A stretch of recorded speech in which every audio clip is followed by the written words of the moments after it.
دوستای گلم سلام، حالتون چطوره؟ خوبین؟ من دیدم ویدئوی حال و هوای شهر تو نیمه شبا و دیدن شبگردی دختر پسرای خوشتیپ و خوشپوش رشتیمون براتون خیلی جذابه. پس تصمیم گرفتم مجدد نیمه شب از خونه بزنم بیرون و براتون یه ویدئوی خفن‌تر از ویدئوی قبلی که کلی ازش استقبال شد بگیرم. شاید خیلیاتون بدونید که رشت به شهر شبای روشن معروفه. اصلا این شهر انگار خاموشی نداره و تا صبح همه بیرونن و خوش میگذرونن.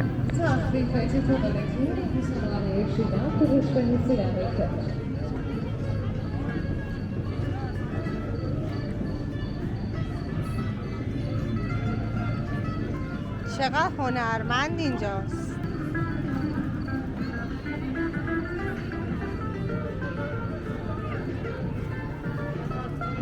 منم مجدد اومدم میدون شهرداری رشت که از معروفترین و شلوغ‌ترین جاهای این شهره.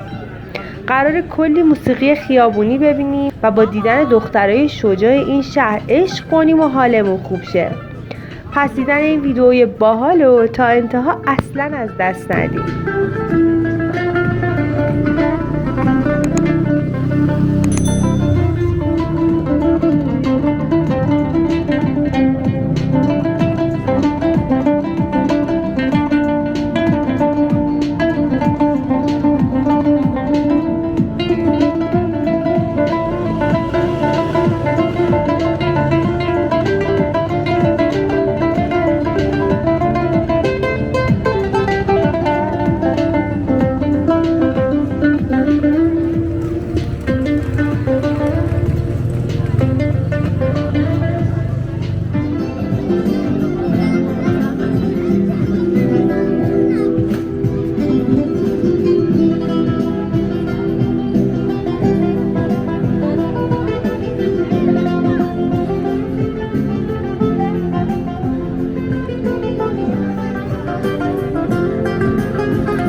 دیگه ببینید دیگه کارم به جایی رسیده که به خاطر شما 12 شب به بعد میرم ویدیو میگیرم.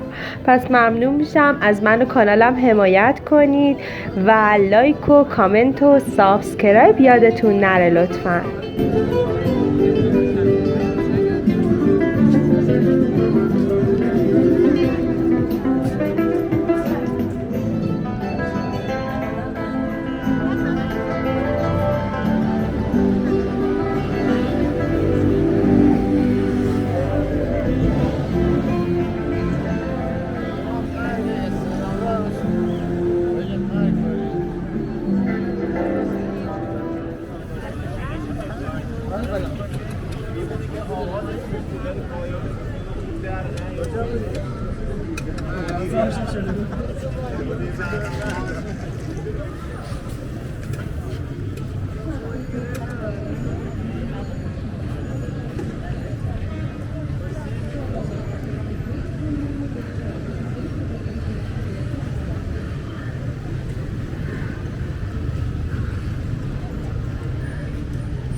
فقط ببینید اینجا چه چیزایی درست میشه.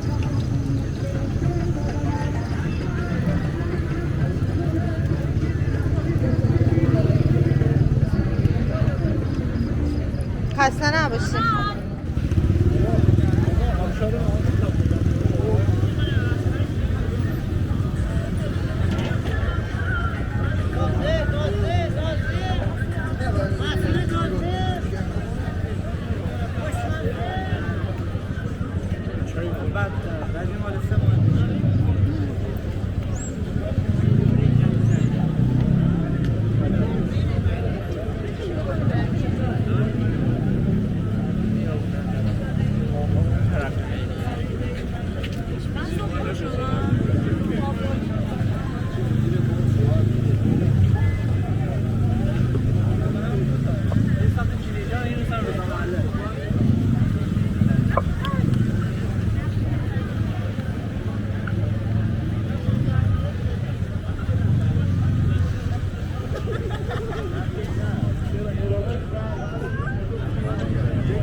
چه فیلم بیارم؟ میتونم فیلم بگیرم؟ فیلم بگیرید.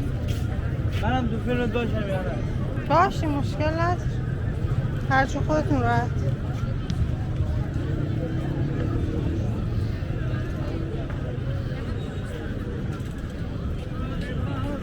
شهر رشت به غذاهای خوشمزه‌ش هم خیلی معروفه و تا دلتون بخواد اینجا رستورانای خیلی با کیفیتی هستن که غذاهای خوشمزه درست میکنن. از غذاهای شمالی و رشتی هم که دیگه نگم براتون. علاوه بر اینا از کباب کثیفای رشت و باقالی و رشته خشکار و فلافلاش هم نمیشه گذشت که تا دلتون بخواد تو میدون شهرداری گاریای مختلفی هستن که دارن از اینجور خوشمزه‌جات میفروشن. خودم به شخصه یکی از علاقه‌مندیام اینه که وقتی به شهرهای مختلف سفر میکنم حتما غذای معروف اون شهر رو بخورم. یعنی تجربه جذابیه برام. پس ممنون میشم اسم معروف ترین و محبوب ترین غذای شهرتون و رستورانی که دارین توی شهرتون و کیفیت غذاهاش خیلی خوبه رو برام تو کامنت ها بنویسین.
خوشش نیاد.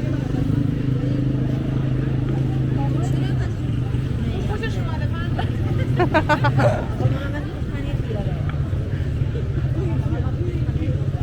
اوه خدا. چقدر شبیه پاپیه.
نداشته